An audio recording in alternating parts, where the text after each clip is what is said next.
el de oxigenoterapia, ¿no?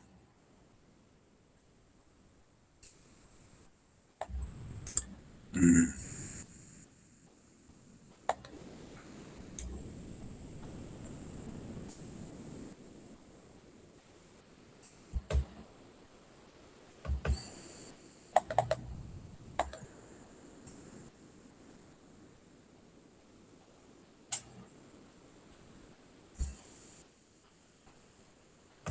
ya, se está viendo, ¿no? Sí, doctor, sí, señor. Muy bien. El día de hoy vamos a tratar un tema interesante, que es el de la oxigenoterapia. Es un tema que en la época de, antes de la era pre-COVID, era una indicación un poco forzada, ¿no? Indicaba uno el neumólogo y había como 20 o médicos generales que estaban en contra de este uso de la oxigenoterapia.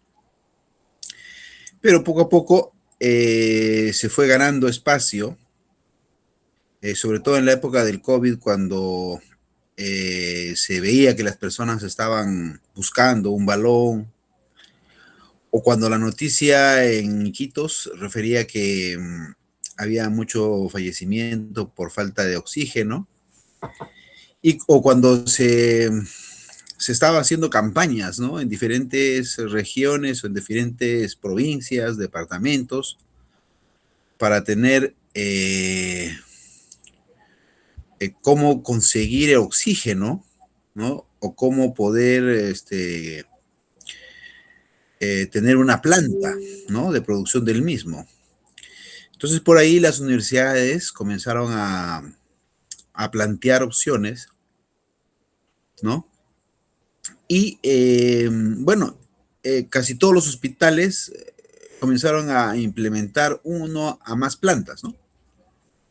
Y básicamente, esta es una presentación de cómo se tiene, ¿no? Una planta de oxígeno, una compresión de aire, tratamiento de ese aire, una separación del nitrógeno sobre todo, y luego la acumulación en un tanque, en un balón, o a su vez también la circulación del mismo por todo un circuito donde luego uno puede eh, trasladarlo a los diferentes, en este caso, balones, ¿no? Que puedan tener uno. Es la opción del llenado, ¿no? A su vez también aparecieron tecnologías pequeñas que eran los concentradores de oxígeno, ¿no? Que inicialmente trataban de dar 6 litros, ¿no? Hasta 6 litros, hasta aparecer estos concentradores que daban 10 litros. Entonces, el oxígeno es definitivamente un elemento químico que es importante, es un gas que nosotros respiramos, ¿no? Y que algunos lo consideran como incluso un medicamento, ¿no? Eh, Se comercializa con la misma. Hay diferentes tipos de oxígeno, dependiendo de la tecnología. Hay gaseosa, es la que vamos a tratar de hablar hoy día, pero hay presentación líquida, ¿no? Que concentra mayor cantidad de oxígeno y requiere mayor tipo de tecnología. Pero este es el que utilizamos en el ambiente hospitalario. Algunos van empotrados en las paredes, otras las transportamos en forma de balón de 10 metros cúbicos, otras más pequeñas que las podemos trasladar en el ambiente hospitalario. El punto es que nosotros somos seres vivos que utilizamos el oxígeno y la glucosa como parte de nuestra respiración interna. Para ello, del medio ambiente, sabemos que 79% es nitrógeno, oxígeno es 20.9, CO2, gases nobles, monóxido, etcétera, son los que conforman el ambiente, pero lo que captamos del medio ambiente es el oxígeno. Y este oxígeno es parte importante para la respiración celular, ¿no? Gracias a este efecto de las lanzaderas o sin efecto de lanzaderas, el residuo de captar oxígeno son 36 a 38 ATPs. Y además de eso, gracias a la glucosa, ¿no? Que luego esta se divide, ¿no? En moléculas de 3 carbonos, estas intervienen, estas atraviesan el ciclo de Krebs, se da en este caso la fosforilación oxidativa, se da también, si hay la presentación mitocondrial de buena concentración de oxígeno mitocondrial de aproximadamente 2 milímetros de mercurio, se da el ciclo de Krebs. Y si no, se da la formación del ácido láctico. Si no hay una presión que llegue a nivel celular de 10 o a nivel mitocondrial de menos de 2, se da el ciclo de Cori, en el cual se forma el ácido láctico, ¿no? Hay una mala oxigenación y esto trae consigo, más adelante, acidosis láctica, ¿no? Entonces, como ustedes ven, el oxígeno es una parte importante para nuestro organismo. Tanto el oxígeno como la glucosa forman energías, ¿no? Para nuestro organismo que requerimos para hablar, para movernos, para hacer nuestras actividades diarias, ¿no? Pero para poder saber si el oxígeno está llegando adecuadamente a nuestro organismo, ¿no? Hay un análisis de gases arteriales en la cual uno pincha la arteria radial, o puede ser también otro tipo de arteria, la femoral, puede ser la pedia, puede ser la tibial, etcétera, ¿no? El punto es que uno tiene que buscar en este caso la arteria sanguínea y luego tratar llevarlo a un equipo donde nos pueda censar cuánto de oxígeno está llegando. Y se sobreentiende que si esta presión de oxígeno calculada en ese vaso es el que está llegando a nivel tisular, ¿no? O celular también. Pero sabemos que esta prueba de la análisis de gases arteriales no solamente mide cuánto de oxígeno se tiene, ¿no? También mide la presión de CO2, el pH, el bicarbonato, ¿no? Y electrolitos, etcétera, ¿no? Va a depender de qué software tiene el equipo para poder indicarnos que también algunos miden la hemoglobina, el ácido láctico, ¿no? Va a depender del software, por ejemplo. Pero esta evaluación de gases arteriales, en la cual se mide la presión de oxígeno, tiene muy buena correlación con lo que es la saturación, ¿no? La saturación, y esto tiene que ver con un análisis que se hace con la curva de disociación de la hemoglobina, ¿no? Que es una curva sigmoidea que tiene una zona de inflexión inferior y una zona de inflexión superior. En la curva sigmoidea de la oxihemoglobina se ha encontrado mucha relación con la presión de oxígeno, ¿no? De 60, tiene muy buena correlación con las saturaciones menor de 90.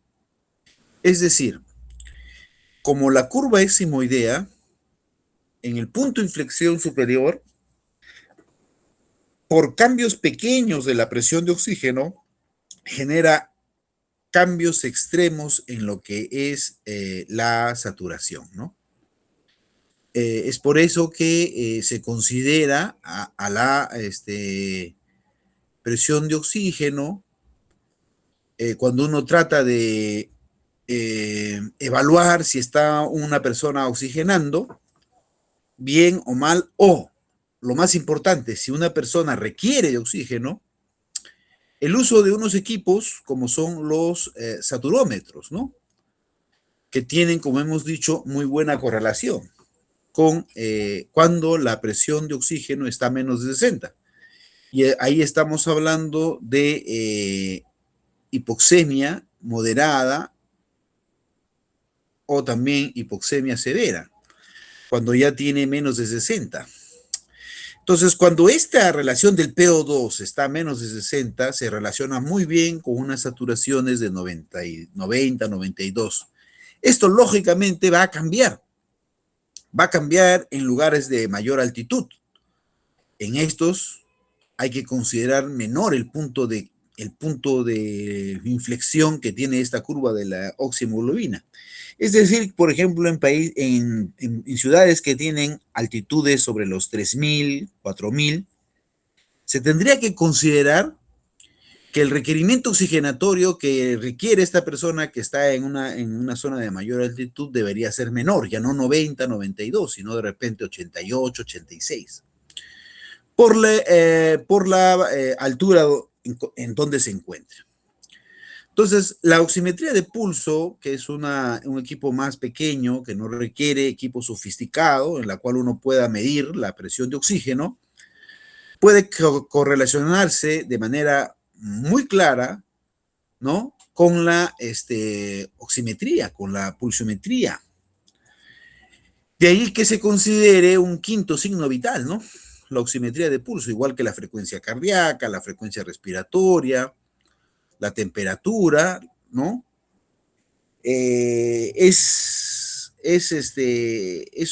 La presión arterial es un indicador importante de cómo va el organismo, ¿no? Cómo va, si es que el paciente está con muy buena, cómo va el paciente. La idea acá es tener claro también, ¿no? Que van de la mano, ¿no? Siempre cuando la saturación comienza a bajar, la frecuencia cardíaca comienza a incrementarse, ¿no? Van siempre inversamente proporcional, son esos dos parámetros. Y se intentó utilizar bastante esto en enfermedades como el COVID, por ejemplo, tratando de evaluar, ¿no?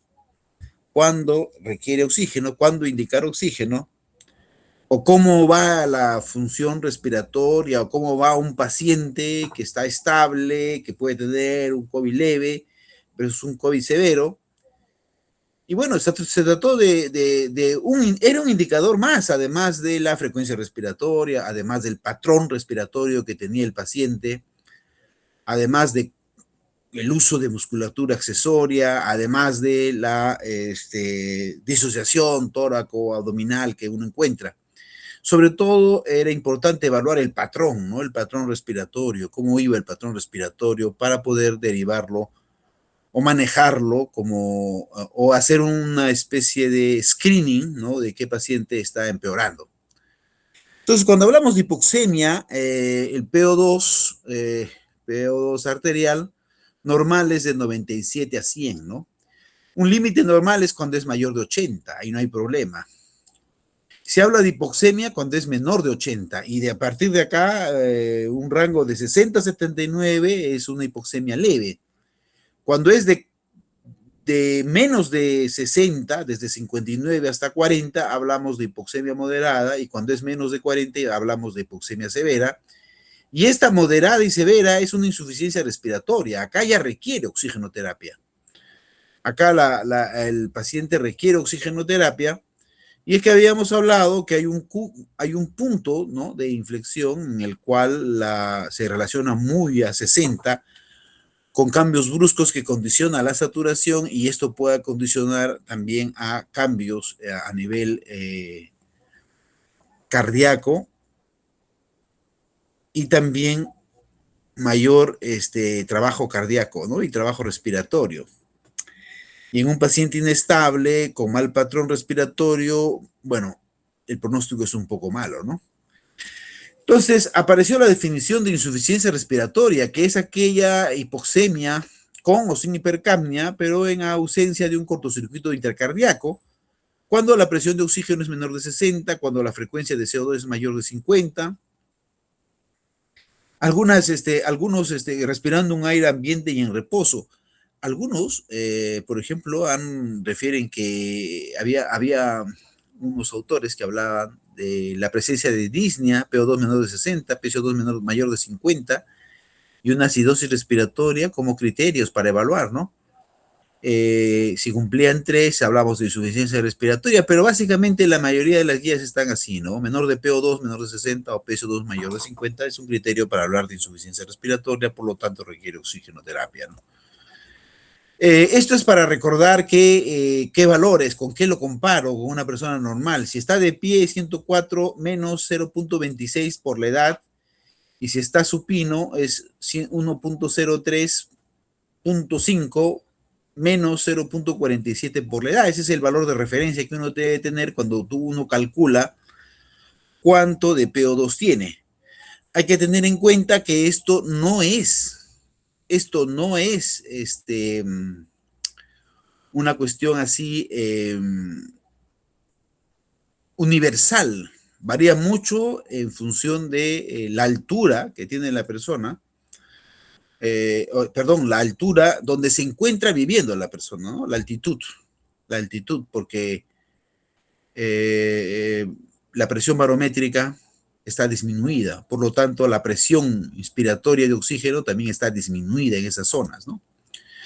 Entonces acá vemos, esta es la presentación de una persona normal, que incluye desde más o menos 70, mayor de 70 hasta 90, ¿no? El punto de inflexión, mira, es un rango alto, pero genera cambios pequeños en la saturación. Esta es la curva de la hemoglobina, donde vemos que grandes gradientes o grandes diferenciales de la presión de oxígeno generan pequeños cambios en la saturación, ¿no? Entonces, a partir de los 60 es el punto de inflexión superior de la curva de la hemoglobina. Vamos a ver que acá ya la pendiente es mayor, por lo tanto, pequeños cambios de la presión de oxígeno pueden generar grandes cambios de saturación. Entonces, acá ya estamos hablando de hipoxemia leve, ¿no? Cuando está entre 80, 60, estaríamos hablando de una hipoxemia leve, menor de...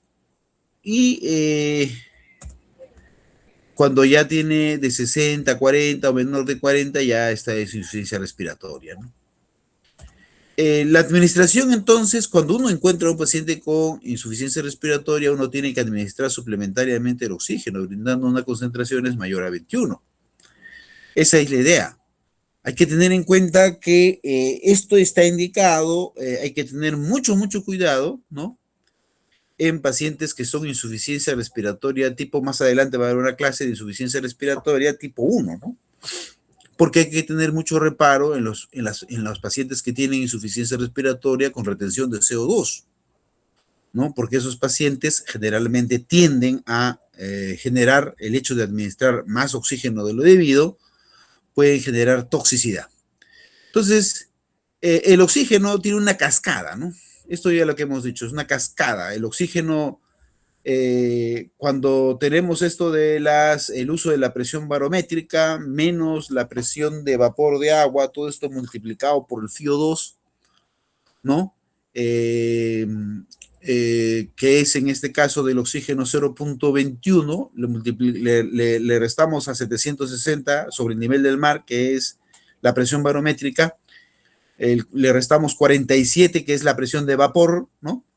Y más o menos esto sale 715, le multiplicamos por el FiO2, que es 21, es la presión de oxígeno inspirada, que es 150 en el aire.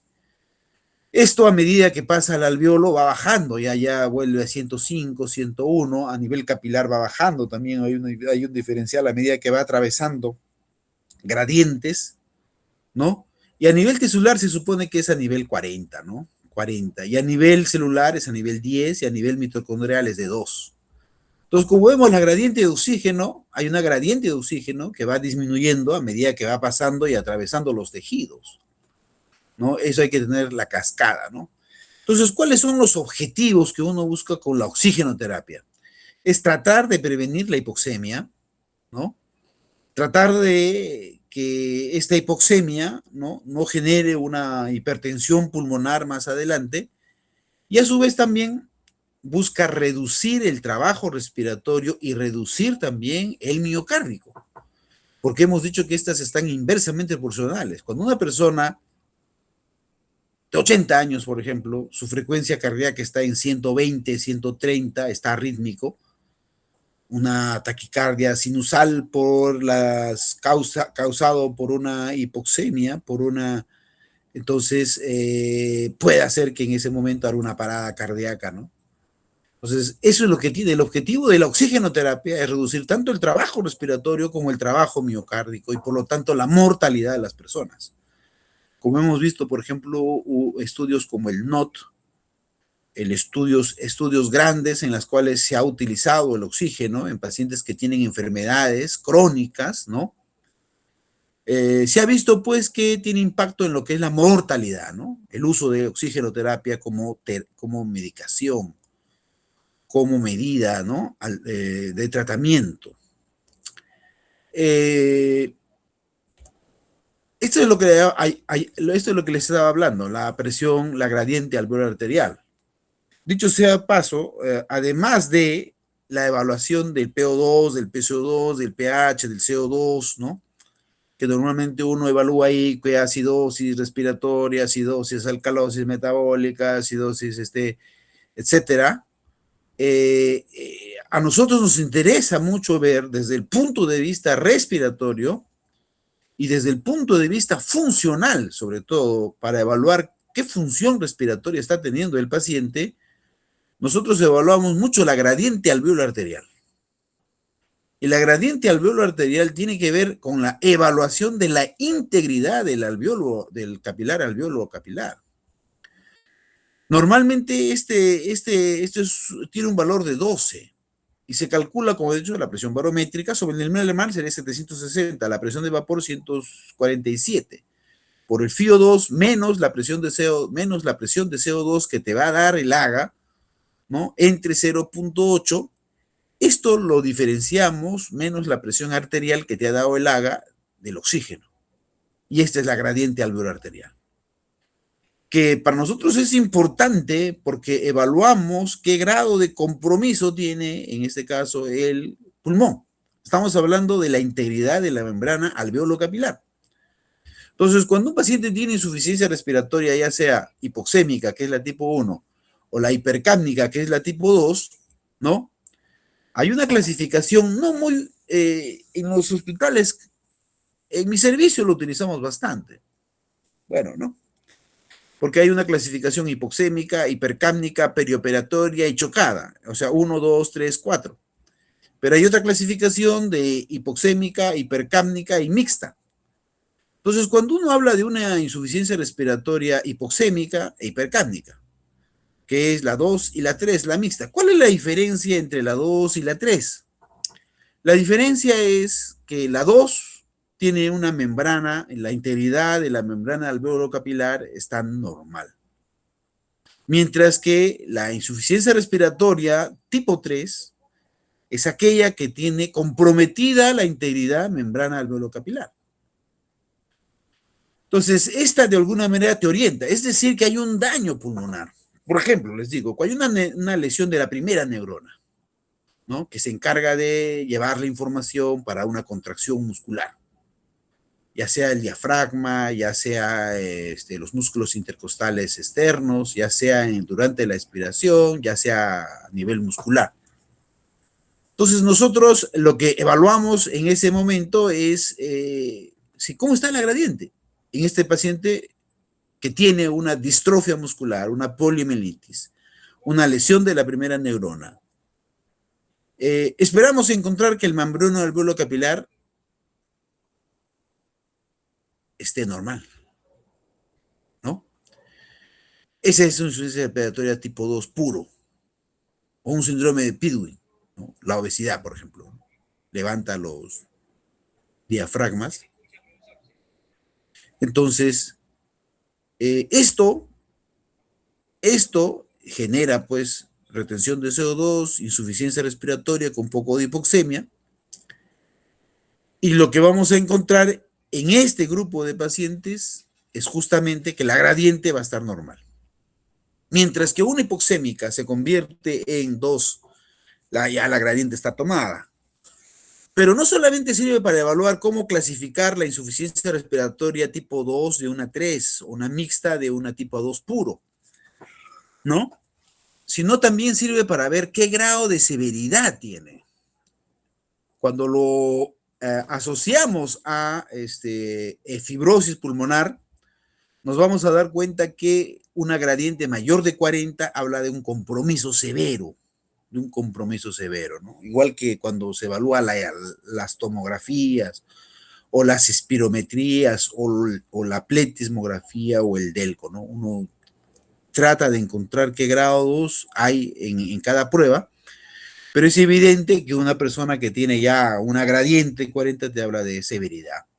Entonces, para eso sirve la gradiente alveolar arterial, para evaluar el grado de severidad. Y también, entre comillas, te habla de la mala relación ventilación y perfusión que está teniendo el pulmón. Te habla de la mala relación y ventilación y perfusión que tiene la persona. O sea, habla de probablemente alvéolos y capilares que se están conformando como shunt o como espacios muertos, pero que no están teniendo una muy buena relación, ¿no? Entonces, esto te evalúa la gradiente. La gradiente no solamente, o sea, el AGA no solamente te orienta a saber qué PO2 tiene, qué PCO2 tiene, sino te evalúa la gradiente. Y otra cosa que evalúa también el AGA cuando uno hace para evaluar qué grado de oxigenación tiene una persona es el PAFI, ¿no? El PAFI, que entre comillas es la presión de oxígeno entre el FiO2, que te evalúa qué grado de shunt tiene una persona y además también te evalúa, además del shunt que te evalúa, te dice que si el pulmón tiene muy buena capacidad de distenderse, ¿no? La capacidad de distensión, el compliance pulmonar. Si es un pulmón duro, a medida que el PAFI va bajando de 500, 400, 300, 200, se habla pues de que el pulmón se va haciendo más duro. A veces no es tan, porque el término de injuria, menos de 200, menos distrés, 250, se habla mucho de esto cuando estamos en la unidad de cuidados intensivos, pero nosotros vemos bastantes PAFI de 200, 180, 150 pacientes que tienen fibrosis pulmonar y están deteriorando su pulmón. Y sabemos que ese pulmón está duro, ya, pues, ¿no? Está un pulmón duro, un pulmón que no se puede distender, que hay que meterle bastante presión para generar cambios de volúmenes pequeños. Entonces, es una forma también de evaluar cómo se está oxigenando a una persona y qué tenemos, qué grado de shunt tiene ese pulmón, ¿no? A través del PAFI. La otra forma también es la distribución de oxígeno, que es la multiplicación del gasto cardíaco por la cantidad de oferta a los tejidos, ¿no? La CaO2, que es la cantidad de carga que da el oxígeno en la sangre. Y la otra es la cantidad de oxígeno, ¿no? Que sabemos que una hemoglobina, un gramo, tiene 1.38 de oxígeno, multiplicado por la diferencia de en este caso, del oxígeno y la venosa, es la oferta total de oxígeno en los tejidos. Es una forma de evaluar, ¿no? ¿Cómo va esto? Entonces, sabemos que los mecanismos fisiopatológicos de la insuficiencia respiratoria son 5, básicamente, de por qué hace hipoxemia. Uno es la disminución de la presión de oxígeno en el aire expirado, y eso tiene que ver con la presión barométrica. Cuando uno va subiendo a las alturas, el punto más alto es 6.768 metros sobre el nivel del mar, que es la punta del Huascarán, ¿no? Se supone que la presión barométrica en este nivel ha disminuido groseramente, ¿no? Por lo tanto, las presiones de los gases están bajas. Por lo tanto, el oxígeno tiene menos presión y la persona tiene que hacer mayor esfuerzo para ingresar. Cuando nosotros respiramos, nosotros chupamos aire del medio ambiente. El aire circula de una zona de mayor presión a una zona de menor presión. Entonces, cuando las presiones de oxígeno están disminuidas, tenemos que hacer mayor esfuerzo, ¿no? Para que la presión de oxígeno baje. Si afuera es cero, dentro de los pulmones, dentro del espacio pleural, la presión transpulmonar tiene que ser menos de 2 para que ingrese ese aire, ¿no? Entonces, es por eso que las personas de la altitud tienen cajas torácicas amplias, ¿no? Esas deformidades, cambios por la altura se dan. Además, también se da por la hipoxemia que genera. La hemoglobina comienza a levantarse, ¿no? Personas de altura tienen hemoglobinas más altas. Entonces, este mecanismo de la disminución de la presión de oxígeno del aire inspirado es un mecanismo, y si una persona agudamente hace un viaje a la altura, puede generar esta enfermedad de sorocho o problema de mal de altura, así la llaman, ¿no? Entonces, hay que tener en cuenta que esto es un mecanismo fisiopatológico de generar insuficiencia respiratoria. La otra es la hipoventilación alveolar. Esto tiene que ver con problemas de ventilación, tiene que ver con síndrome de Pittsburgh, tiene que ver con distrofias musculares, con parálisis diafragmáticos, tiene que ver con cifoescoliosis, tiene que ver con problemas de caja de fuelle, donde la ventilación está disminuida. La otra es alteraciones de la difusión, que tienen que ver con engrosamiento del espacio alveolo capilar, ¿no? Estas alteraciones en la difusión, ¿no? Tienen que ver con la ley de Fick, ¿no? Ya sea por un engrosamiento o ya sea por una disminución del parénquima pulmonar, esto va a traer consigo alteraciones en la difusión, ¿no? La otra es la alteración de la mala relación ventilación-perfusión, que es uno de los principales mecanismos fisiológicos que explican por los cuales una persona hace insuficiencia respiratoria. Por ejemplo, una pregunta que siempre hacemos nosotros en examen, ¿no? Evidenciamos, ¿cuál es la principal causa o mecanismo fisiopatológico por el cual una EPIT, que tiene que ver con un engrosamiento del espacio intersticial, genera, ¿cuál es el mecanismo por el cual una mala relación ventilación-perfusión, no, por qué una fibrosis pulmonar genera una insuficiencia respiratoria, hipoxemia? Y es la alteración de la relación ventilación-perfusión. Ese es el mecanismo principal. Muchos piensan que la alteración es en la difusión, es uno de los mecanismos por los cuales una persona de PIT hace insuficiencia respiratoria, ¿no? Pero nosotros tenemos muy buena reserva, ¿no? Aproximadamente en 2/3 del segundo, en los 2/3 del segundo, un glóbulo rojo atraviesa de 2 a 3 alveolos. O sea, un glóbulo rojo en los 2/3 del segundo atraviesa aproximadamente 2 o 3 alveolos. Y en el tercio de los 2/3 del segundo, el glóbulo rojo se satura. Se satura muy rápidamente. Entonces, así tú engrueses o por mecanismos inflamatorios, epiteliales como endoteliales, ¿no? Se da un engrosamiento de este espacio, va a generar pues que ya no se llene al tercio, sino a la mitad o a los 2/3. O sea, si lo llevamos en porcentaje, vamos a ver, al 25% ya se saturó de los 2/3 del segundo. Pero ya no será a los 25, sino a los 50. Ya no será a medida que se vaya engrosando, a 75. Entonces, esta alteración, la difusión, debido a esta bendición, podría decir, de la creación, que nosotros de alguna manera tenemos esta capacidad de reserva en la difusión, ¿no? Por más engrosamiento que exista, el glóbulo rojo no se satura, se satura muy rápidamente, que da muy buena reserva para que si esto se engruese, no explique por el cual una persona haga insuficiencia respiratoria por problemas de difusión. La otra es la presencia de Shan, ¿no? La presencia de shunt es el cortocircuito, es la sangre que llega, no se oxigena y se va de frente al corazón izquierdo, mezclándose con la sangre oxigenada, que altera de alguna manera la oxigenación, ¿no? Existen mecanismos fisiopatológicos también, no solamente de la hipoxemia, sino también de la retención de CO2, que tienen que ver básicamente con dos mecanismos, que uno es alteraciones en la hipoventilación y la segunda es alteraciones de la mala relación ventilación-perfusión. Son dos mecanismos por los cuales una persona retiene CO2. Entonces, cuando uno va a oxigenar, hay estos equipos, ¿no?, que hay que tener en cuenta. Uno que es el regulador de vacío para la toma de muestra, esto va empotrado, normalmente en los hospitales cuando el oxígeno va empotrado, o también se le puede colocar al balón de 10 metros cúbicos, ¿no? Esto tiene un manómetro, ¿no? Ahí arriba, ¿no? Si ustedes ven acá, este es el manómetro rotador que indica más o menos qué cantidad de oxígeno tiene.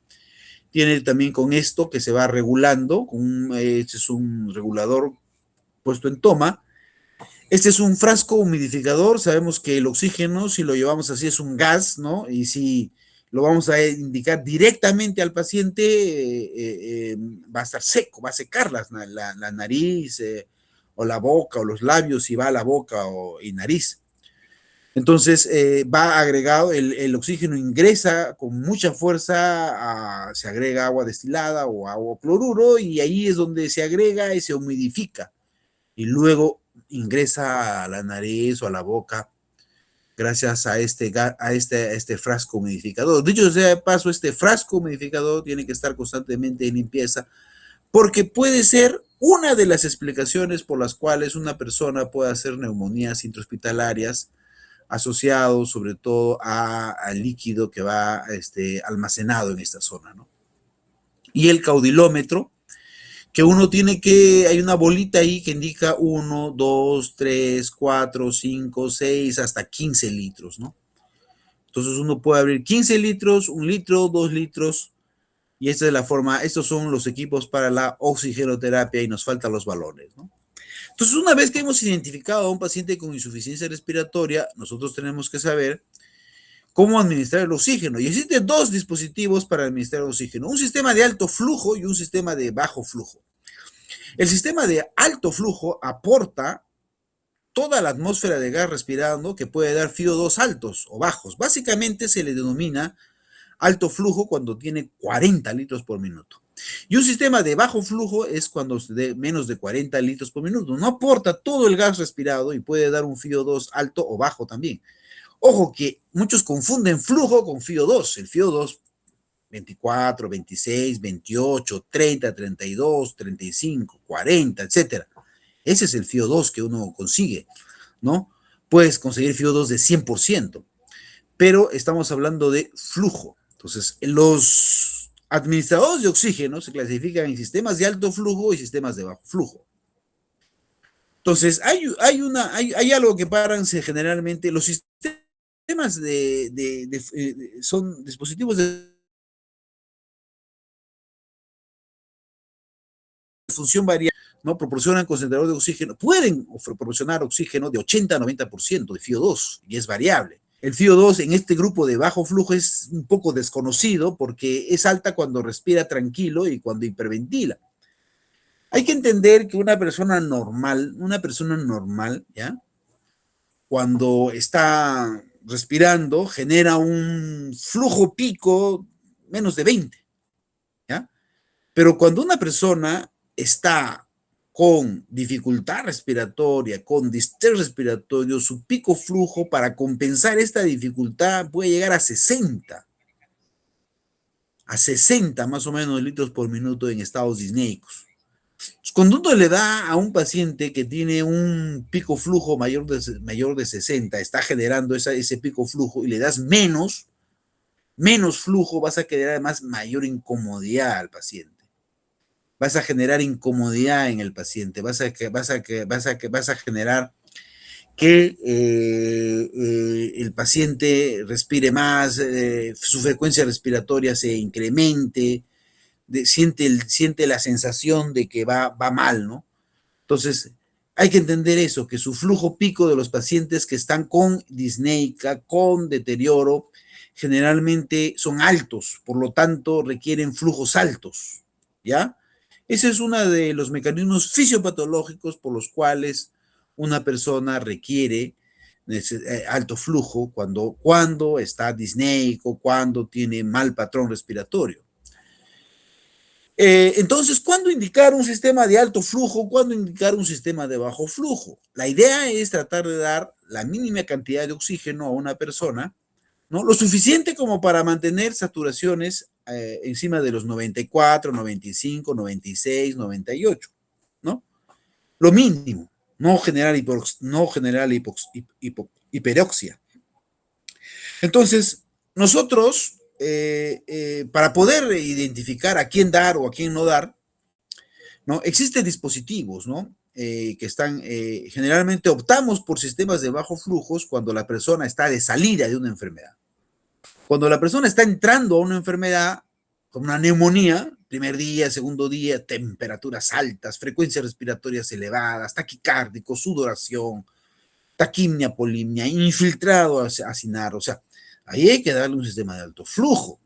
No lo conoces al paciente, pero ojo, cuidado con las insuficiencias respiratorias retenedoras de CO2, cuidado con ellas, siempre un AGA, ¿no? La saturación, ves que existe una saturación baja, un AGA, para ver si son retenedores crónicos de CO2 y con ellos, con mucha cautela, la administración de oxígeno. Entonces, inicialmente en ese grupo de pacientes sí se debe administrar alto flujo, pero ya cuando la persona está de salida, le has dado 6 días de antibiótico, está en su sexto, séptimo, octavo día, o de repente está en su cuarto, tercero, ya la neumonía se resolvió, entonces en ese paciente ya hay que darle de comer también, ¿no? Entonces se puede optar por un sistema de bajo flujo. Si el paciente está inestable, tiene un mal patrón respiratorio, no es independiente, es dependiente, está somnoliento, pues hay que optar por un sistema de alto flujo. Si el paciente está estable, hay que optar por un sistema de bajo flujo. Entonces, acá aparece un sistema de bajo flujo. Los sistemas de bajo flujo son 3. Algunos consideran a la cánula, a la máscara de reservorio como un sistema de alto flujo. Ese es un error grave que comete la mayoría. Y son preguntas de exámenes también.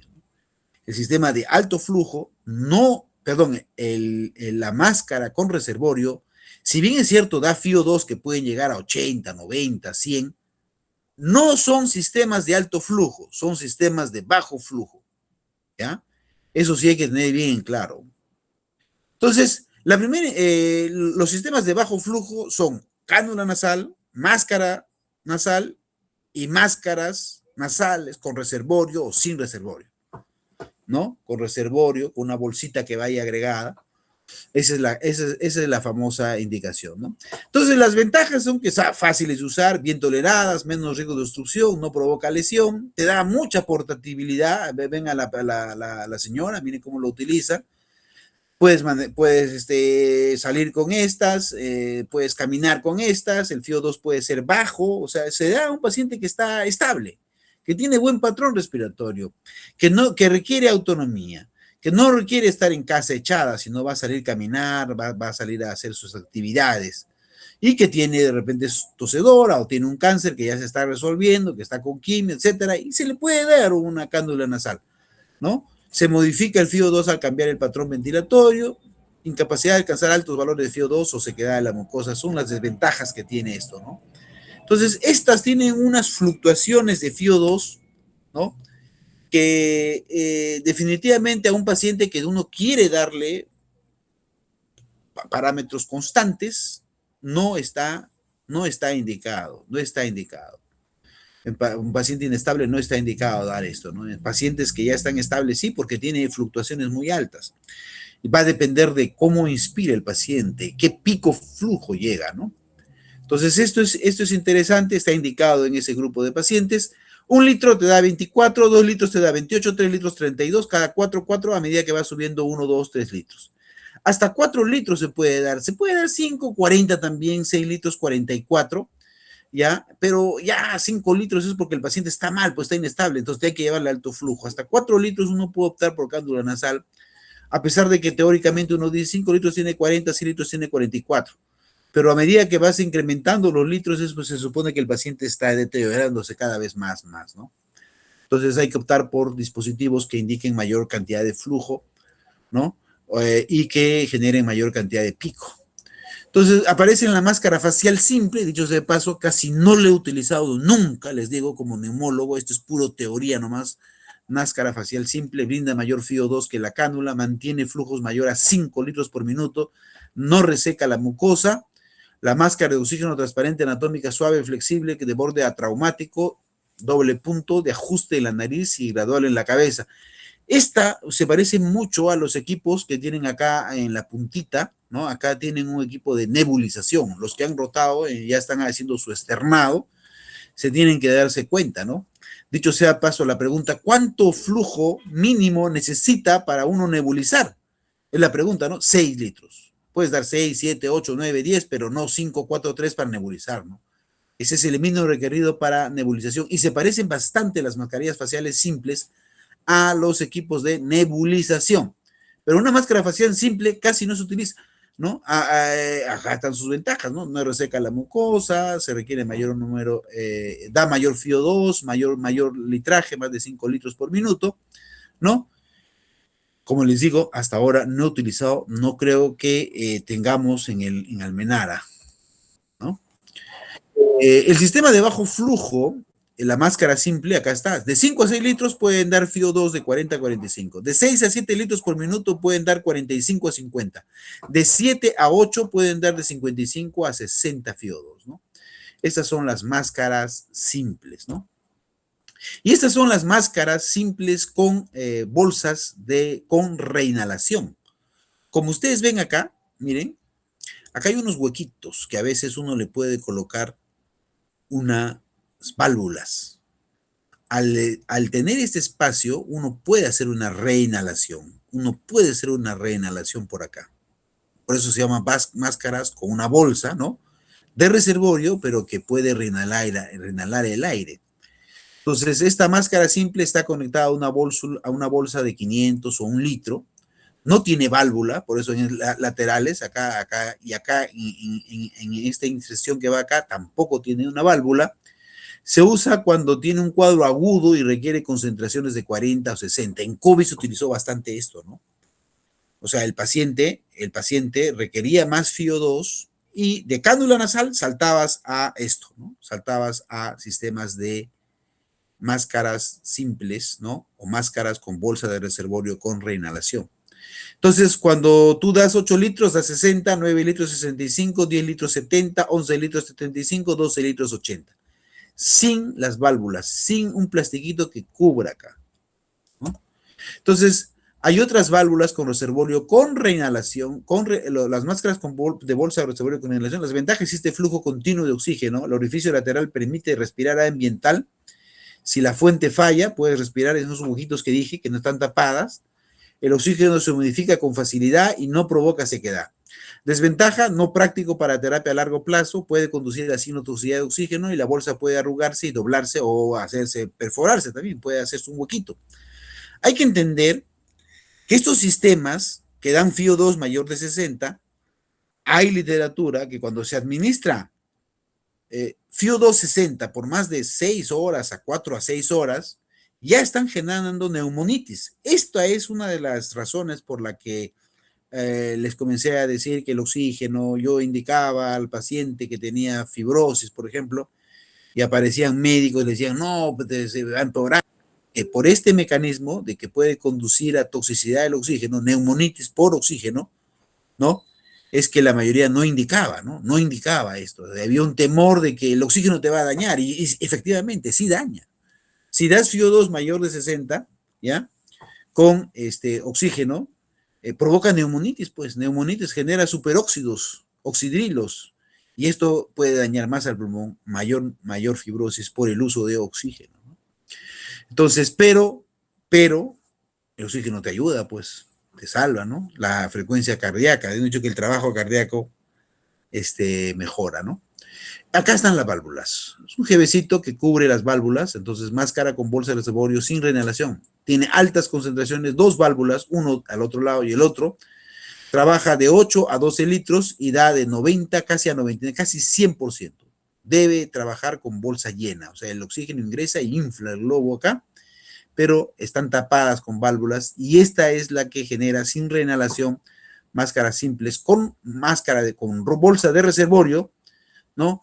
Que dan mayor FiO2 porque ya no ingresa el aire ambiental al 20.9, sino el oxígeno casi 100% está ingresando al paciente, ¿no? Ahora, estos, por ejemplo, nosotros utilizamos bastante, personas que no quieren de repente, en paciente terminal, por ejemplo, se puede utilizar, ¿no? Vemos que su FiO2 va bajando y de repente algún familiar quiere venir, etcétera, por favor, ¿cómo puedo hacer? Entonces, si le quitamos el oxígeno, taquicardia, puede ser paro, le colocamos a veces, en emergencia se puede ver que están utilizando estas máscaras en pacientes terminales, ¿no? Ya sea fibrosis o cáncer terminal, ¿no? Como parte de que se pueda tratar, entre comillas, oxigenar, ¿no?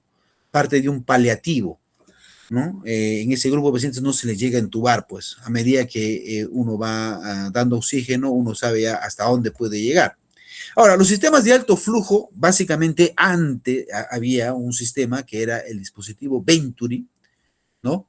Y la cánula nasal de alto flujo que ha desplazado bastante, ¿no? Que ha desplazado bastante, ¿no? Da altos flujos, FiO2 40, FiO2 constante, independiente del patrón respiratorio del paciente, ya que libera un flujo constante de gas que va a exceder al flujo pico del paciente, ¿no? El FiO2 exacta es conocida, es más estable los FiO2 que dan estos dispositivos, ¿no? Y el dispositivo de el Venturi se guía del principio de Bernoulli, ¿no? Entonces, la máscara 3 litros, 24, 6 litros, 28, 9 litros, 35, 12 litros, 40, 15 litros de 50 FiO2, ¿no? Cuando ya una persona, este es el sistema de Venturi, ¿no? Se guían del principio de Bernoulli. Con este blanco es el que uno, generalmente con este blanco tú puedes dar hasta 35, 40, 15 litros. Uno le coloca 9 litros de FiO2 y el gas que va ingresando 9 litros por el principio de Bernoulli genera FiO2 de 35.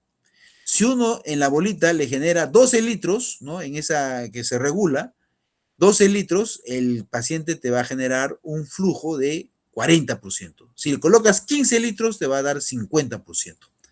Entonces, el paciente recibe acá, es un sistema de alto flujo, ¿no?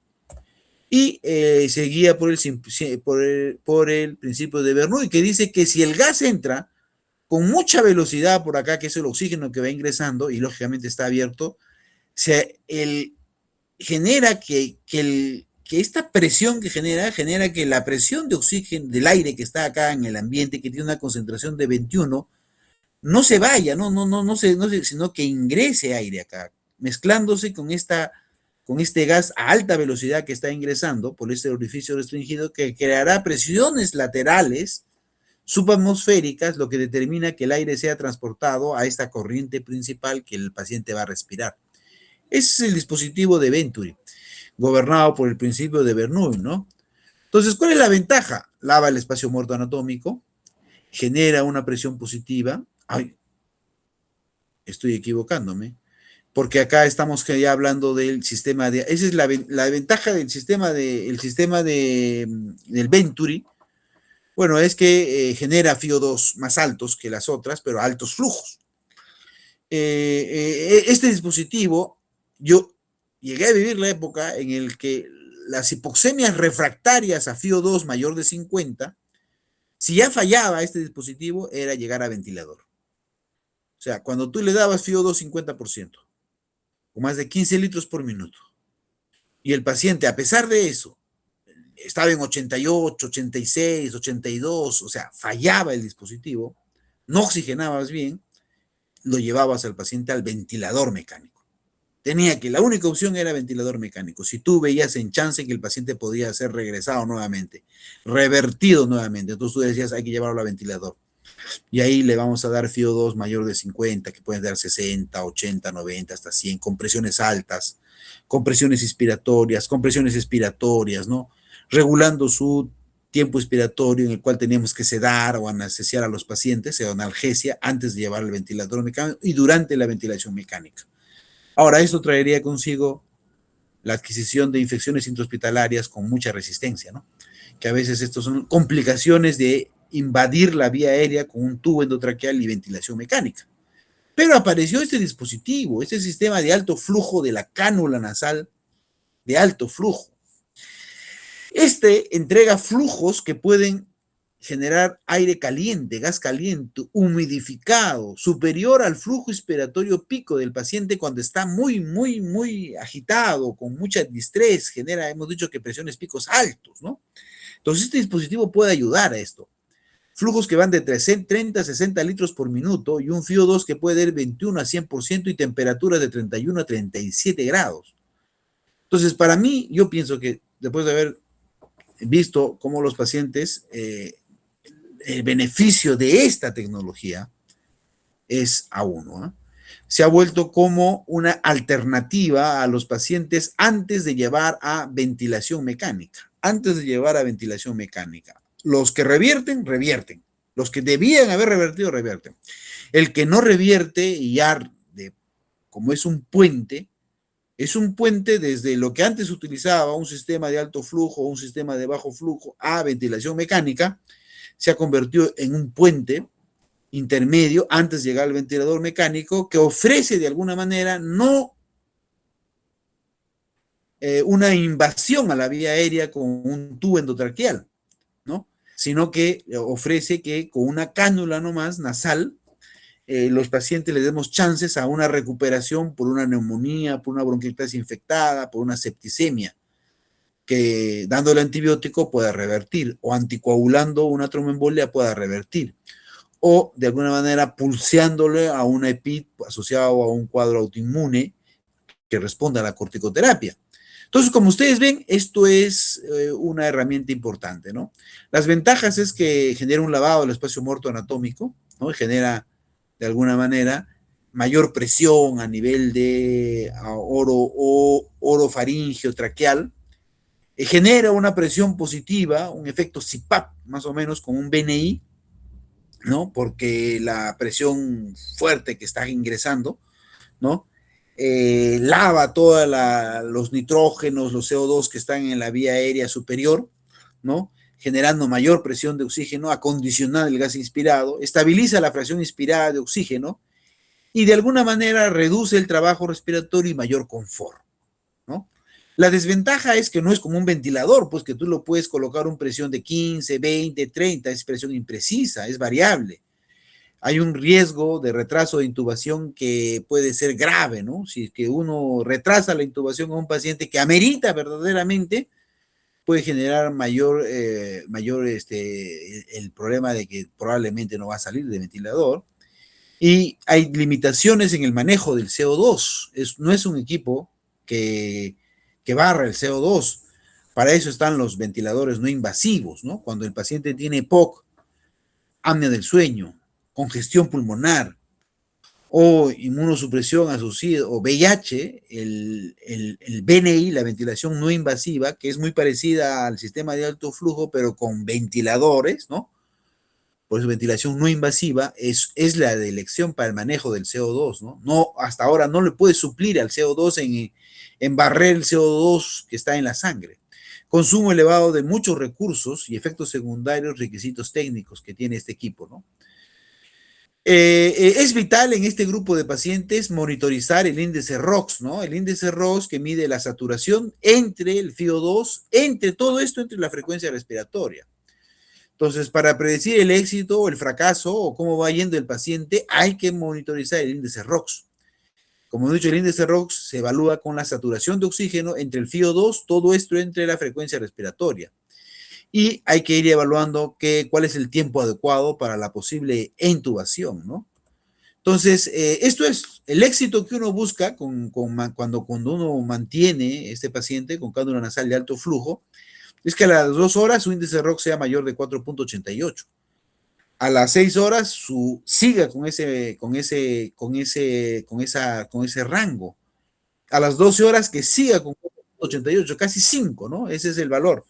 es que nosotros cuando buscamos el éxito de la cánula nasal de alto flujo, lo que nosotros evaluamos es, uno, que las saturaciones estén encima de 90, 92, 98, excepto si es retenedor crónico de CO2. Hay que siempre estoy colocando el excepto, ya son 3 veces que repito que con el oxígeno hay que tener cuidado con los retenedores crónicos de CO2.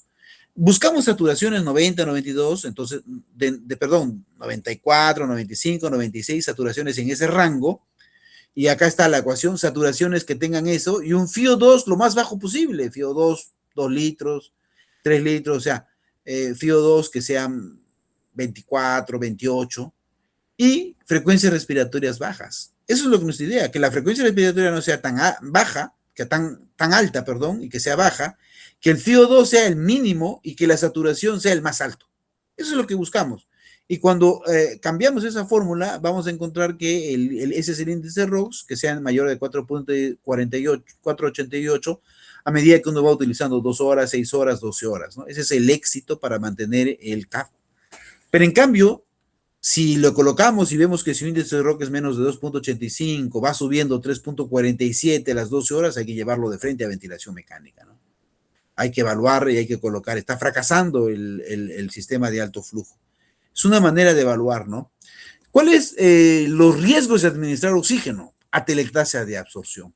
Cuando desnitrogenamos al aire administrando oxígeno de 100%, este nitrógeno genera un peso molecular al gas. Entonces, cuando no hay ese peso molecular al aire, el pulmón se colapsa. Hacen atelectasia por absorción, por desnitrogenación, por dar FiO2 altos, ¿no? Aumenta la presión de oxígeno cuando necesitamos oxígeno. Esto tiene que ver con el efecto Aldane, ¿no? Que a nivel tisular, ¿no? A nivel tisular, la oxihemoglobina tiene más afinidad por el monóxido de carbono, ¿no? Y cuando estamos generando mucho oxígeno, ¿no? Cuando le estamos dando mucho oxígeno, se genera eso, ¿no? Y a nivel pulmonar se da el efecto Bohr, ¿no? Que la hemoglobina tiene mayor afinidad por el oxígeno. Entonces, el efecto Aldane se da en este mecanismo de darle riesgo de administrar oxígeno a un paciente que retiene CO2, puedes generar más retención de CO2. Esa es la razón por la que yo les digo que los pacientes pueden generar más retención de CO2 en encefalopatía hipercápnica y, por lo tanto, encefalopatía, una edema cerebral, ¿no? Y enclavamiento y paro respiratorio, ¿no? Uno ve cómo llegó un paciente despierto, conversando, de repente con mucha secreción, fiebre, tos, y a las 2 horas está tumbado, dormido, con una encefalopatía hipercápnica, y a las 4 horas, 6 horas está haciendo ya paro y entubándolo o falleciendo, ¿no? Entonces hay que tener cuidado con la administración de oxígeno. Aumenta el CO2 y en pacientes retenedores clínicos de CO2 va a generar mayor retención de CO2, por lo tanto mayor acidosis, ¿no? Respiratoria. Por lo tanto, el CO2 atraviesa muy bien la barrera hematoencefálica, edema, cefaleas, edema cerebral y enclavamiento. Efectos hemodinámicos con el gasto cardíaco, ¿no? Hipotensión puede generar, y citotoxicidad, traqueobronquitis y daño alveolar difuso, que es el EPIT, neumonitis química. El uso de oxígeno genera eso, ¿no? La citotoxicidad por oxígeno, anión superóxido, peróxido de hidrógeno, grupos de hidroxilo, generan esto y generan neumonitis, como le he dicho. La citotoxicidad, ausencia de estudios grandes en humanos, se ha demostrado que provoca traqueobronquitis y daño alveolar difuso, ¿no? Hay otras alternativas como el BNI, que son justo para el uso de eliminar el CO2, ¿no? Cuando una persona tiene POC o tiene apnea del sueño o una congestión pulmonar, el BNI es una opción, ¿no? Para administrar oxígeno como para barrer el CO2. Y no hay equipo que demuestre que si una persona retiene CO2, una persona está reteniendo CO2, no se pueda, está fallando el problema pulmonar, no está eliminando, se le tenga que dar, en este caso, por ventilación mecánica, ¿no? Agregando, invadiendo la vía aérea y programando a frecuencias bajas, volúmenes altos, volúmenes minutos altos, tiempos inspiratorios, relación IE prolongadas, pueden generar que la persona barra más CO2, ¿no? Y este es otro equipo, que es el ECMO, que es un dispositivo que se coloca a la vena, se saca la sangre, venosa, venosa o arterial y venosa. La idea es que sacamos la sangre, lo oxigenamos externamente y lo volvemos al vaso, ¿no? Esa es una forma de administrar oxígeno que se está utilizando mucho en pacientes que van a ser operados, ¿no? En el cual se va a operar el corazón, por ejemplo. El corazón va a estar cerrado y ¿cómo va a oxigenar? Entonces se podría dar el ECMO, ¿no? Que es una ventilación. Ahora vamos a hablar acerca de una evaluación funcional. En cuanto a la evaluación funcional, existen dos movimientos respiratorios, tanto la inspiración como la expiración. En este mecanismo de la inspiración y la expiración intervienen, como hemos dicho ya anteriormente, nosotros chupamos aire del medio ambiente, generamos una presión negativa interior. ¿Gracias a qué? A los músculos que intervienen, principal músculo inspiratorio es el diafragma y el músculo intercostal externo. También están los escalenos, el esternocleidomastoideo, el recto anterior, etcétera, ¿no? Los oblicuos, que de alguna manera incrementan el diámetro caudocefálico, el diámetro lateral y el diámetro anteroposterior, generando que internamente, ¿no? Se genere una presión negativa. Y esta presión negativa, ¿no? Si afuera es 760 y presión intrapleural es -4, este 760 o 0, ¿no? En el mismo alveolo también va a ser 0, 760. Y con esta presión negativa de la pleura, que es 756 intrapleural o -4, se va a dar una presión transpulmonar de -4, ¿no? Que esa es la presión alveolar de -4, que justamente es la que va a atravesar. Entonces, cuando se da eso, hemos dicho que por difusión pasiva, de una zona de mayor presión a una zona de menor presión, el aire pasa. ¿Por qué? Porque se cumple la ley de Boyle, a una temperatura constante, cuando las dos son inversas, si se incrementa el volumen, porque se está dando una contracción diafragmática, un incremento cefalocaudal o un incremento lateral, el volumen intratorácico se incrementa y la presión baja, ¿no? Baja, porque son inversamente proporcionales. Mientras que cuando ya se relaja el diafragma, por lo tanto, el volumen disminuye y por lo tanto la presión se incrementa y entonces el gas se difunde de una zona de mayor presión a una zona de menor presión. Esa es la explicación por cual se genera la inspiración y la expiración. Esta inspiración y expiración de alguna manera generan volúmenes y capacidades. Una inspiración de aire, volumen de aire corriente genera inspiración y expiración. Ahorita mientras están escuchando se está dando un mecanismo de inspiración y expiración. Pero esto genera también aproximadamente ese volumen de aire corriente, 500 mililitros. Insisto, tenemos mucha reserva. Cuando una persona está entrando aire y respirando, inspirando y expirando, y le pedimos que tome todo el aire hasta donde llega, hasta donde se pueda, estamos generando el volumen de reserva expiratoria. El volumen de reserva expiratoria, ¿no? Esta llega hasta un punto tal, pero hay un volumen que de alguna manera queda, ¿no? Ese es el volumen residual, ¿no? Siempre queda un volumen. Ahora se le pide que expulse todo y siga inspirando, y se pide que haga una inspiración profunda hasta donde pueda, ¿no? Este vendría a ser el volumen de reserva expiratoria, que aproximadamente es 3 litros, y el volumen de reserva expiratoria es 100, el volumen residual es 1200, y luego la suma de las capacidades, ¿no? Capacidad inspiratoria, que es la suma de volumen de reserva inspiratoria más el volumen de aire corriente, la capacidad vital, que es la suma de volumen de reserva inspiratoria más el volumen de aire corriente más el volumen de reserva expiratoria, y la capacidad residual, que es la suma del volumen de reserva respiratoria más el volumen residual. Entonces, cuando nosotros hacemos la espirometría, que es una prueba funcional, tiene sus contraindicaciones. Cuando un infarto no le hagas, una enfermedad cardíaca o crisis cardíaca no le hagas, cirugía reciente no le hagas, embarazo avanzado no le hagas, con complicaciones, estado de salud precaria, inestabilidad cardiovascular no le hagas, neumotoras tampoco. Tiene sus contraindicaciones, ¿ya? Aneurismas grandes tampoco, otitis media tampoco, pero la técnica es muy sencilla. Se le pide a la persona que se respire, tome todo el aire que pueda, hace una inspiración profunda y luego bote todo el aire, comienza a botar. Es lo que se pide en 3 fases, ¿no? Tome todo el aire y bote todo el aire hasta generar un periodo de apnea, ¿no? Entonces, se le pide a la persona que bote el aire y aparecen unos gráficos en las espirometrías, que es el gráfico volumen y tiempo. Hay un volumen y hay un tiempo. Entonces se le pide que la persona expulse aire hasta alcanzar más o menos de 1 a 2 segundos de plató, que haga una especie plana, y que elimine más de 6 segundos, 6 segundos de aire. Eso es lo que se recomienda. Técnicamente requiere una meseta de 1 o 2 segundos, o sea que ya no se vea que está botando más líquido, más aire, ¿no? Y esa cantidad, su equipo generalmente censa 25 mililitros. O sea, cuando ya no está botando menos de 25 mililitros es porque el individuo ha alcanzado ya una meseta, ¿no? Ha alcanzado ya no ni arriba ni abajo, 25, menos de 25 está sentando igualito, ¿no? Entonces, esa es la otra curva, flujo-volumen, es una curva triangular. Lo que se busca siempre es que sea un triángulo, que no tenga secreción, que no tenga moco, que tenga buen inicio. Y una vez que se ha evidenciado la curva flujo-volumen, ¿no? Tiene que tener una ascensión así casi vertical. La pendiente tiene que ser casi vertical.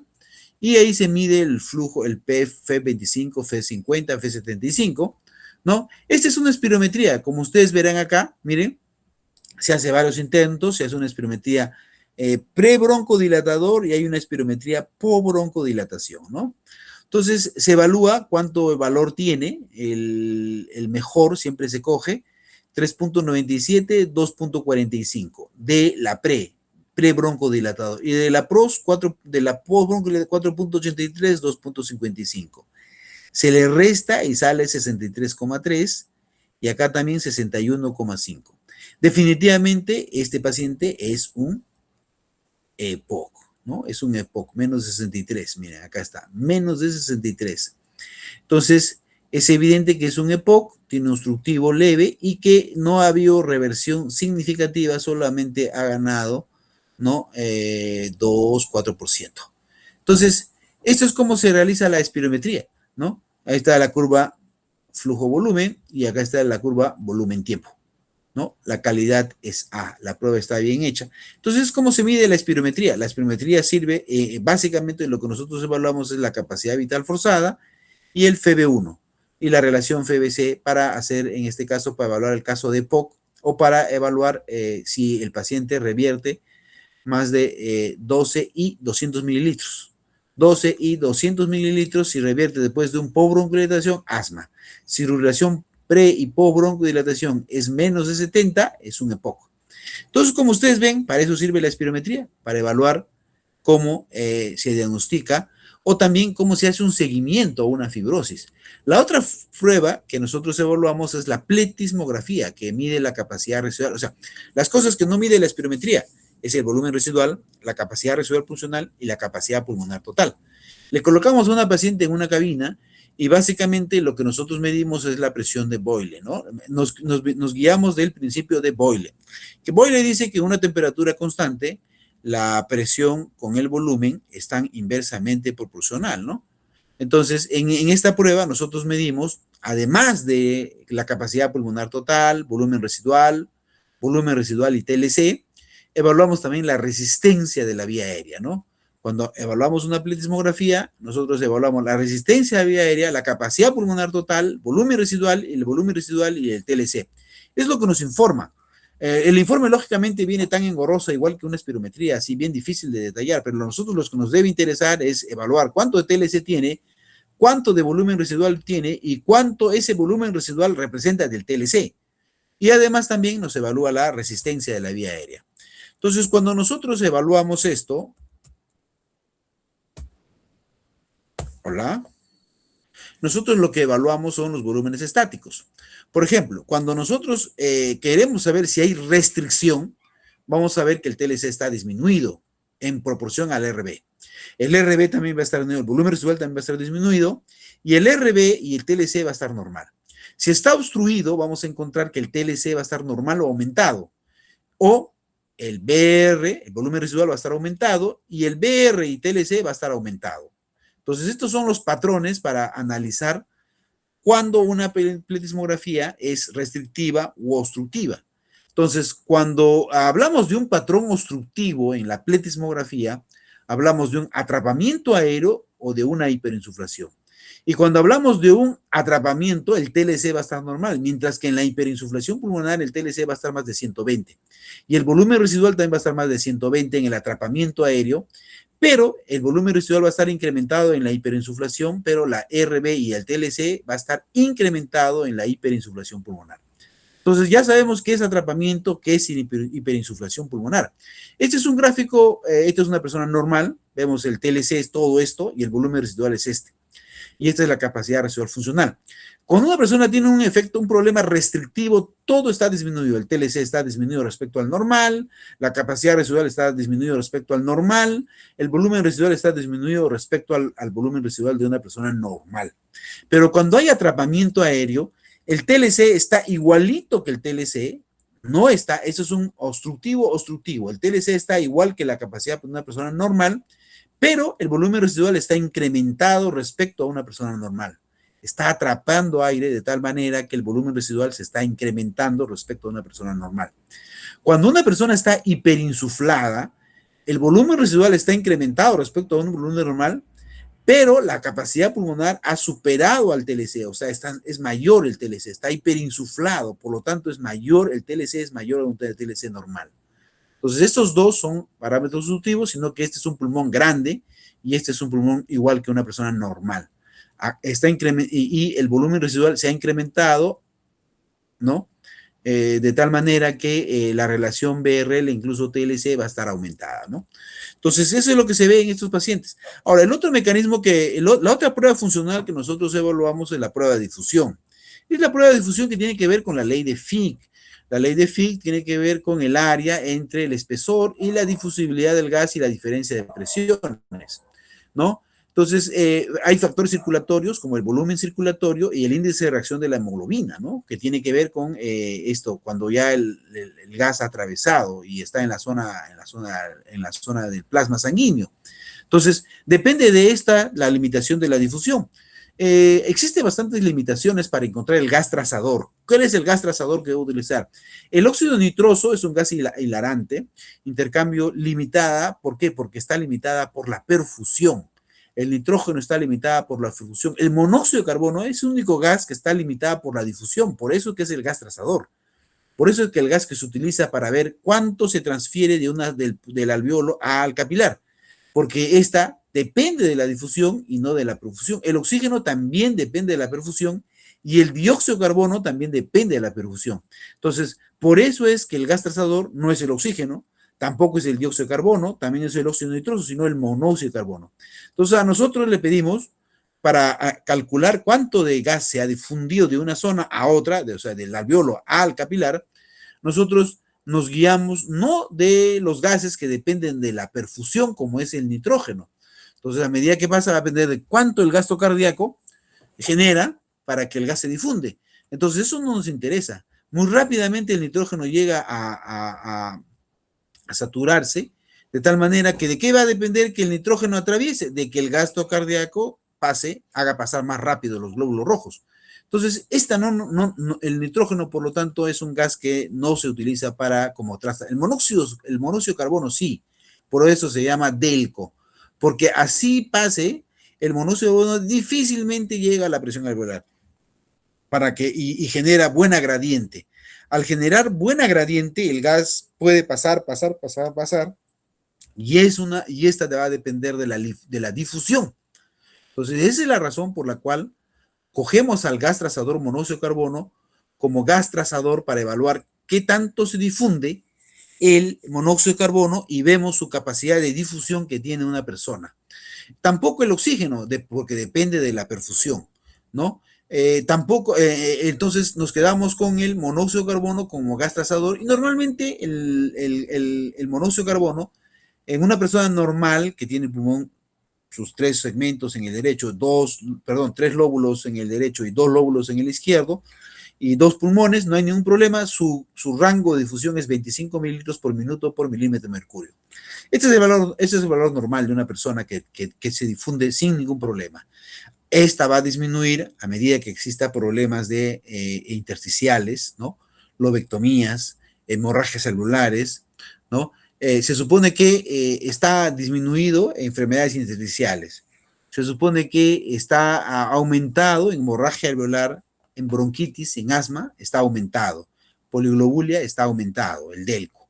Pero hay que entender que disminuido en enfermedades intersticiales. Es la prueba más sensible, ¿no?, para diagnosticar si hay enfermedades intersticiales. La otra prueba es la test de caminata. Entonces, en conclusión, las pruebas funcionales, ya estamos viendo el AGA, que mide el gradiente, el PAFI, que estamos viendo la espirometría, que mide la capacidad vital forzada, y el BF1 o la relación FB1 entre FBC. Estamos hablando acerca de la pletismografía, que mide también el TLC, el volumen residual, si es restrictivo, si es obstructivo, y la difusión, que también mide si estamos en enfermedades intersticiales. La otra prueba es evaluar la test de caminata. En el test de caminata lo que se busca evaluar es la máxima distancia recorrida en un paciente en un terreno plano durante un periodo de 6 minutos. ¿No? Lo que se le pide al paciente es camine rápido, pero no corra. No corra, que camine nomás. En esta, la caminata de 6 minutos en general se caracteriza por una rápida y sencilla prueba, es barata, bien tolerada, bajo costo, refleja la actividad diaria de caminar, ¿no? Se está indicada para comparar un pre-tratamiento versus un post-tratamiento. Por ejemplo, si le has trasplantado, le evalúas cuánto camina ahora después del trasplante. Si le has resecado, cuánto camina. Si hay reducción quirúrgica, cuánto camina. Si hay rehabilitación, si hay mejora en la rehabilitación. Si hay EPOC también, si hay hipertensión, falla cardíaca. También evalúa el estado funcional. El EPOC, hemos dicho que, por ejemplo, del índice BODE, ¿no? El test de caminata ayuda para ver qué grado de enfermedad tiene, qué grado. Fibrosis quística también, cuánto camina. Falla cardíaca, enfermedad vascular, fibromialgia, pacientes ancianos. O también como predictores de mortalidad, como en el caso de falla cardíaca, hipertensión pulmonar primaria, también en el EPOC habíamos hablado del índice BODE, test de caminata, FB1, disnea y índice de masa corporal. Son 4 parámetros que evalúan en el EPOC para predictores de mortalidad, ¿no? Las contraindicaciones es que tenga un infarto, por ejemplo, no vas a hacer ejercicio a una persona que camine, a una angina estable, una arritmia, un síncope, una endocarditis, una estenosis, una insuficiencia, etcétera. Son contraindicaciones para hacer el test de caminata, y también tiene sus contraindicaciones relativas que hay que ir analizando: estenosis de arteria coronaria, estenosis valvular moderada, hipertensión de la arteria en reposo no tratada, mayor de 200 o diastólica mayor de 100, taquicardias o bradicardias, bloqueo AB de alto grado, cardiomiopatía hipertrófica. Son contraindicaciones que hay que ir viendo. Lo que se pide es acá, como en la gráfica veo, ¿no? Se coloca conos, ya se tiene medido 30 metros, se le pide a la persona que corra, que camine, pero no corra, lo máximo que puede en esos 6 minutos. Se evalúa siempre medidas de seguridad, el dolor torácico, la disnea, la intolerancia, calambres, diaforesis, apariencia pálida, o sea, no se le pide que se siente un ratito, el cronómetro sigue corriendo, ¿no?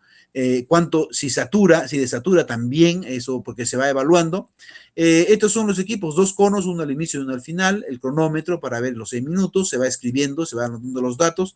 Hay que tener un medidor de presión, de frecuencia cardíaca, de evaluar, una silla donde pueda iniciar, un saturómetro donde podamos medir la frecuencia cardíaca, la saturación, una medida de RCP por si acaso el paciente haga una parada cardíaca, y si el paciente requiere oxígeno, hay que darle oxigenoterapia, ¿no? Entonces, aspectos técnicos, ahí está, mira, ve, ahí está el test de caminata, hay que ver, ahí están tener los 2 conos, tiene que ir caminando por acá lo máximo que se pueda, hay que tratar de estandarizar. Es una prueba sencilla, pero nosotros evaluamos, ¿no? Y sirve para varios indicadores que se han creado para el seguimiento y evaluación de los pacientes, para evaluar pronóstico de mortalidad también de los pacientes. Hay una serie de fórmulas, ¿no?, que tratan de encontrar cuál es el rango, el tamaño, la distancia normal que una persona que tiene, de acuerdo a la talla, de acuerdo al peso, de acuerdo a la edad, ¿no? Uno utiliza las fórmulas de referenciales para saber cuánto, si caminé 500 es normal, ¿no? Entonces tengo que compararlo con alguna ecuación de regresión, ¿no?, que podamos encontrar. Cualquiera de ellas te va a calcular de acuerdo a la talla, la edad, el peso, cuánto te corresponde, de acuerdo a esos indicadores, ¿no? Y lo que te ha salido, uno se compara. Aunque yo fundamentalmente comparo al paciente mismo. Si en enero me hizo 500, en julio del 2026 me tiene que hacer otros 500. Y en diciembre del 2026 me tiene que hacer otros 500. O sea, yo comparo con él mismo. Casi estas ecuaciones de referencia no los utilizo, más lo comparo con él mismo en el tiempo, cada año. Si en el 2024 hizo 300 y en el 2026 me hace 600, es evidente que lo que le estemos dando al paciente está mejorando porque caminaba 300 y ahora camina 600. Entonces es importante el test de caminata y acá trato de mostrar que al igual que en la falla cardíaca y la hipertensión pulmonar, el test de caminata está incluido dentro de este evaluador de índice de pronóstico del EPOC, ¿no? Que evalúa qué grado de severidad tiene esta persona, ¿no? En base a este cálculo del índice BODE, ¿no? Es una patología respiratoria. Muy bien, eso es todo. No sé si tengo alguna pregunta.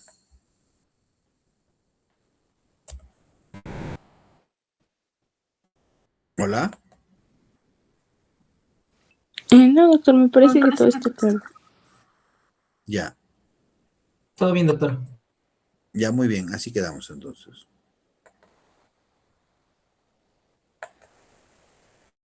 Listo, muchas gracias.